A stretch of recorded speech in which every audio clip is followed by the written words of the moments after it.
Hello everyone, and welcome to my keto living journey. And again today we're going to do a recipe that was requested by one of my subscribers, and it is for hamburger buns.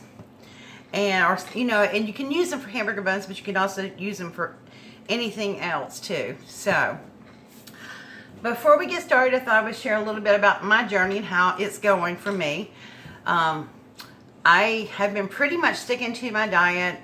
I have cheated a little bit on a couple of days, but not like overboard cheating, like I'm not eating tons of sugar or anything like that. But sometimes I like to eat fruit, and fruit is higher in sugar and it knocks me out of ketosis. But I've been doing this diet so long now, I'm able to go in and out of ketosis. Like I can be out of ketosis a day from eating fruit, go to bed at night and wake up in ketosis. But anyway, so I thought we would do the hamburger buns today, and because people like to eat hamburgers. And what do you do when you want a bun? Now, these buns don't taste exactly like your fluffy white bread hamburger that's squishy in the middle, but they are really good. I mean, they're made with cheese. How could you go wrong, right? And so it's a little bit like the pizza dough that we made. There are a couple of different items in it that haven't been in it before. So we're going to be using our standard almond flour, and this is the fine almond flour. I don't know if you can see it. There's some that says almond flour / meal. That is not good for making bread. You want the fine almond flour. And then of course I'll be using an egg, and I use organic eggs. And one of the new products that we're using that I don't put in my pizza dough is oat flour. And this is Anthony's Organic Oat Fiber, not flour, fiber. And it does not have any carbs, because it's 3 carbs, but it's got 3 grams of fiber, so obviously it cancels it out. So this is really good, for the consistency of everything for the buns. And then of course we're going to have our cheese. Now in this recipe we're going to use 1.5 cups of mozzarella and 2 ounces of cream cheese. So we're going to do this the same way, start off the same way we did with the pizza dough. We're going to melt this in the microwave. So I'm going to start with 30 seconds and go from there and stir it. And then we will see where we're at and go from there. Oh, excuse me for a moment. I need to get my utensils out of here. Okay, so while that is sitting in the thing, we're going to take another bowl to mix our dry ingredients in. Let me check on this.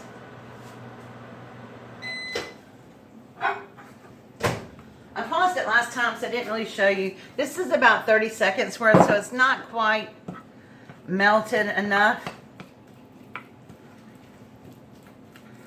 But it almost is, so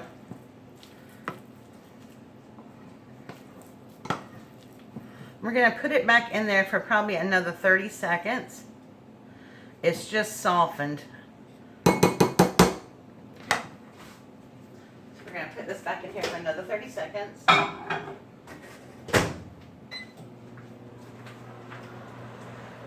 And then when that comes out, I'll put you down here on the counter so you can see what I'm doing. Matter of fact, I'll go ahead and do that now. Hold on so you don't get drunk. Okay, so the cheese is nice and melty now.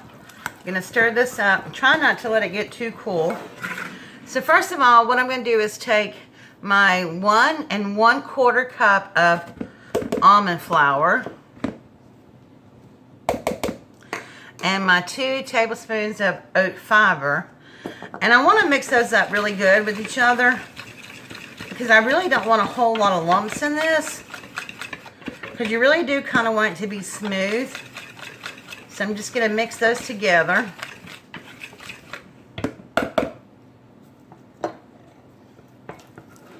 And like I said, if this gets too stringy, like it's a little stringy now, but I'm not sure if it's going to be too stringy or not. Yeah, I think I don't let it cool too much. I'm going to put it back in there for about 10 seconds. And so we can get all the yummy goodness.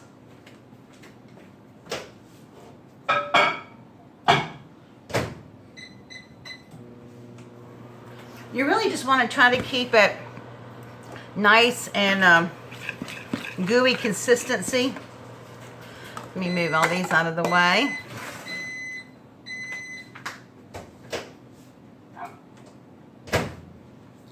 Okay, that's much better.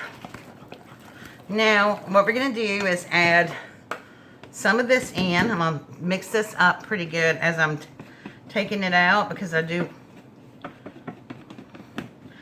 want lumps in there.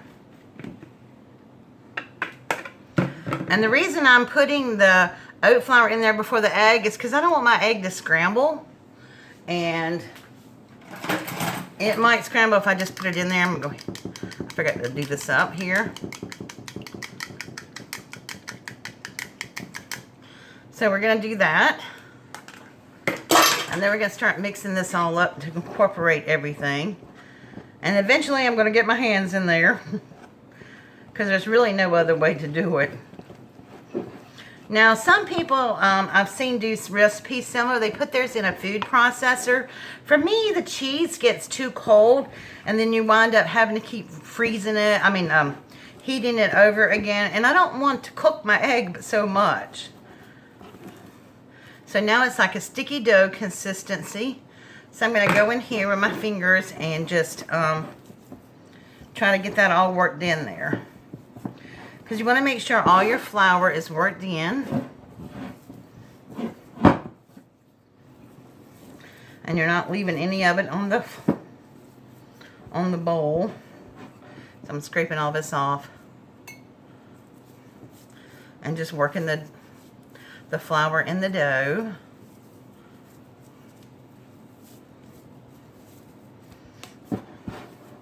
That looks pretty good.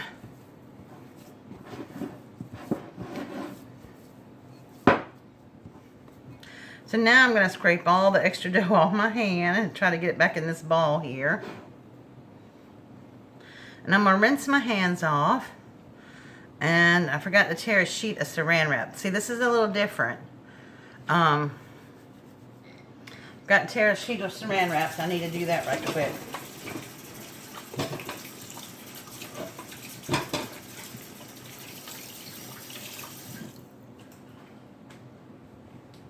Okay. Let's get a sheet of saran wrap. Plastic wrap, whatever. Okay, so now we're going to take a sheet of plastic wrap. Whoops. Now that wasn't supposed to happen.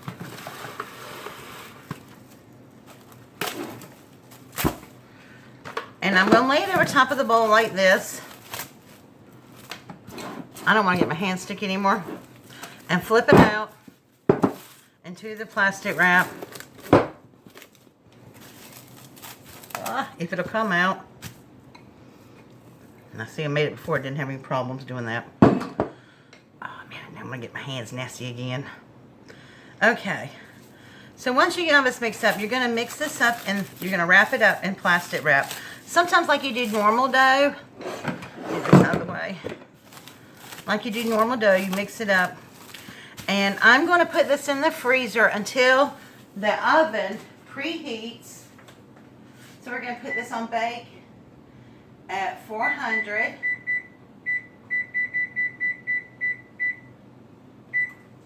And this is going to start heating up. And I'm going to put it in the freezer. Okay, I'm going to bring you up. I'm going to put it in the freezer until the oven reaches 400 temperature. And you need to put it in the freezer because it needs to get a little bit firmer than what it is. So, oh, Ricky, what are you doing? My dog's over there scratching something. Anyway, so once the oven temp comes up to 400 degrees, then I'll be back to show you how you make your dough balls. Okay, guys, I think the stove is about ready to heat up to 400 now. It's at 395. So as soon as it dings, we'll get the dough out of the freezer. Ta-da! It's ready. So really, it only sits in here for a few minutes, so it really doesn't get a whole lot. So I'm going to bring you down so you can see what I'm doing here. So here's my dough. I have a pan here that's lined with parchment paper. Very important. You want to use parchment paper. Okay? So, and you want to use oil. This is a pump sprayer. This is from Pamper Chef. I got it from my daughter. So I just spray my hand with a little bit of olive oil. That keeps it from sticking everywhere. Now what you're going to do is divide this dough into 5 pieces, because this is going to make 5. I just like to start off making little balls here just to see how much more I need to add or take away. Or that one's smaller. Try to get them all about the same size. Okay. Then what you're going to do is you're going to roll them in a ball. Let me move this over a little bit so you can see. Oops. Okay. You're going to roll them in a ball and put them on your parchment paper. Well, that looks more like a top, doesn't it? Oh, I need to practice on my ball rolling. Okay. Just plop them down. Now, they do spread out a little bit, but not a whole lot. Certainly, if you wanted to make bigger buns, you could just divide them into, you know, 2 or 3 pieces. You'd have to work the calories and the fat grams and all that stuff out of it. But I have all the stats for these. Yeah, they're about the same size. Okay, so once you get them placed on your parchment paper, you're just going to take your hand and press down. Now, I don't know how much to tell you to press down. It's just basically by trial and error. But I would say, if you can tell how thick that is, it looks like a thick biscuit. That's all I'm going to press down on it. Like I said, it's trial and error. Sometimes they come out pretty good. Sometimes they come out a little flat. But, oh, you know what I forgot to add? They might not come out at all. I forgot to add baking powder in here. Oh, my goodness. Well, we're going to see. What to do, what to do, what to do. Hold on one second. Okay, so I'm going to see how this turns out.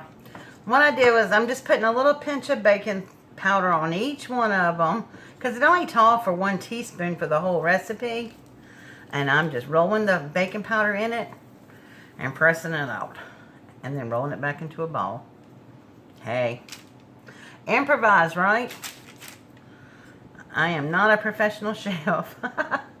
And sometimes I forget things. I'm doing this memory, you know, trying to do this by memory. A lot of it. So, we're going to see how it does.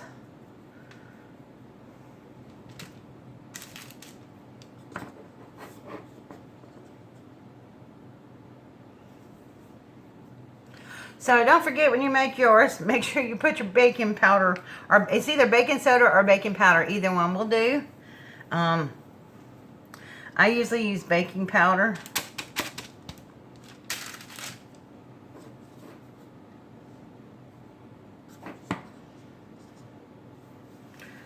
All I'm doing is putting it on the top and rolling it in. Hey. Okay. So now I'm going to press them back down to where they were. And we're going to stick them in the oven for 12 minutes. Now see, I could have edited that boo-boo out and y'all would have never known the difference. But I didn't want to make the recipe all over again. But I do want you to have the right measurements. And I want you to know that I mess up all the time on stuff. So, just going to kind of make them a little bit rounded.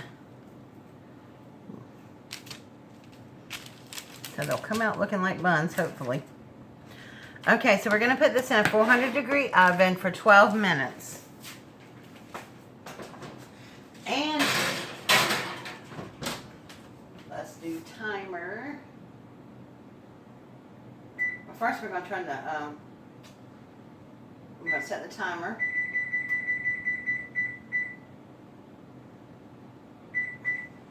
And then we're going to turn the vent fan on. Because as you know, in this little apartment of mine, I'm going to rinse my hands off right quick.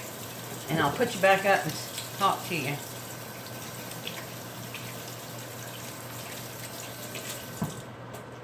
If you cook something on high temperature in my apartment, the heat sensor goes off. It's terrible. Anyway. Okay, so that is in the oven. Okay, let me tell you a few little tips and tricks about these. Don't forget the baking powder. It's a teaspoon of baking powder. I don't know why I forgot that. Anyway. And also make sure that, you know, you do chill it and plastic wrap it in the freezer for a few minutes. Probably longer than what I left it in there for, but just for purposes of doing the video, I just wanted to, you know, as soon as my oven rang, I took it out. Make sure that you use parchment paper and make sure that you lightly oil your hands and stuff, because if you don't, you will have a sticky mess trying to fix it. So yeah, we're going to give it 12 minutes and see how it looks. And then you can have buns.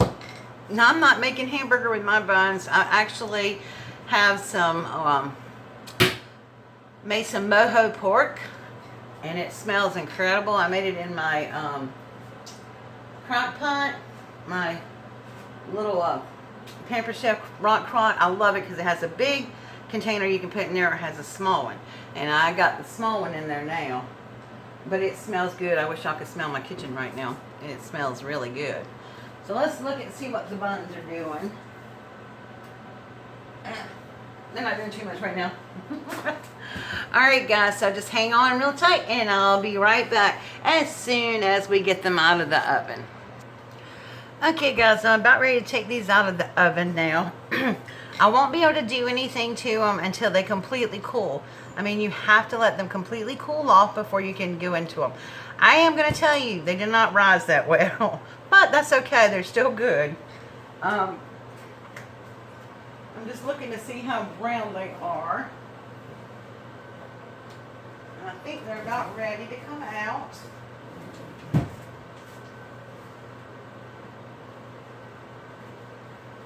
Let me show you what I'm going to put in them. So this is what is going in my buns. Mojo pork. So I put a pork roast. This is the small rock crock that fits into my base for my slow cooker. And I put a small pork loin in here with 2 bottles of mojo sauce that, believe it or not, you get from the Dollar Tree. It's it is the Spanish blend that I buy, Baidia, and Bandia, and you can buy it in the grocery store, and it's $2 and something change for a bottle, but it's only $1 at the Dollar Tree. I just put my pork roast in, pour all the sauce on top of it, put it on low, and cook it until I get home from work. So that's what's going on that's going to be dinner. And then, of course, I shredded it up and mixed it in with the sauce. So, no hamburgers, but I might have hamburger tomorrow night. All right, we are ready. They are nicely brown. Now, they did not rise as much as they usually do, but I'm still happy with them. They have to be completely cooled off, though, before you slice in them. They're nice and brown though, but they're still kind of soft. But they will harden up when they get cooled off. So when I cool one off, when it gets cool, I'll let you see what it looks like sliced open. Okay, so here they are all sliced open. Now these are a little bit smaller because I didn't push them down real flat, but they're perfect for homemade burgers or whatever, unless you just like a supersized burger. If, like I said, if you want to double the recipe and then still get 5 out of it, and then you can make bigger buns, just don't forget to put the baking powder in it. But I really don't think it affected these at all. Matter of fact, I'm going to close these up. Shouldn't have opened all of them, but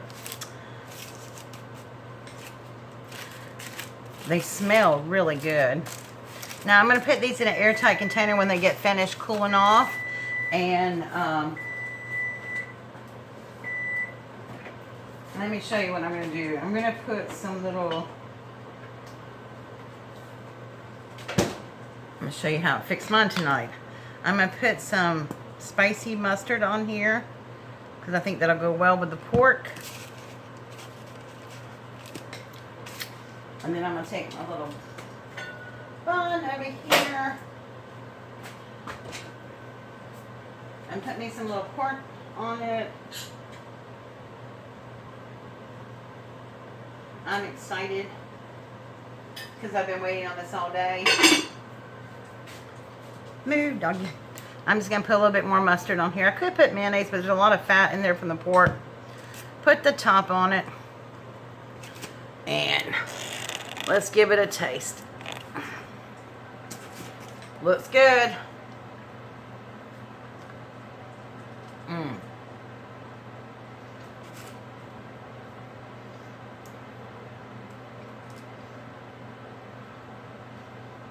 Too big of a bite.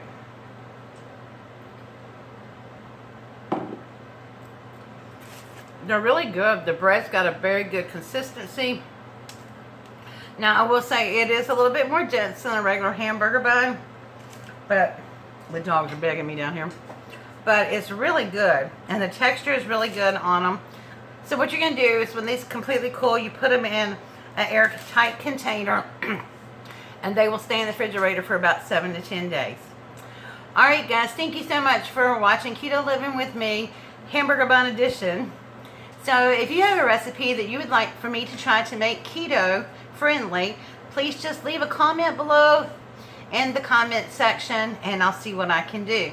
If you didn't catch last week's, I'll put it up here on the screen. We made pecan pie and was that good.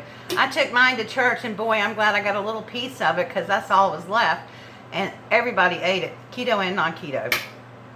So, I hope you've enjoyed this recipe. Please give it a try. Don't forget your baking powder. Anyway, if you have not subscribed to my channel and you like my videos, please hit that subscribe button down there and the little bell so that you can get notified each time I upload a video. Thank you so much for watching, and I will see you all soon. Bye.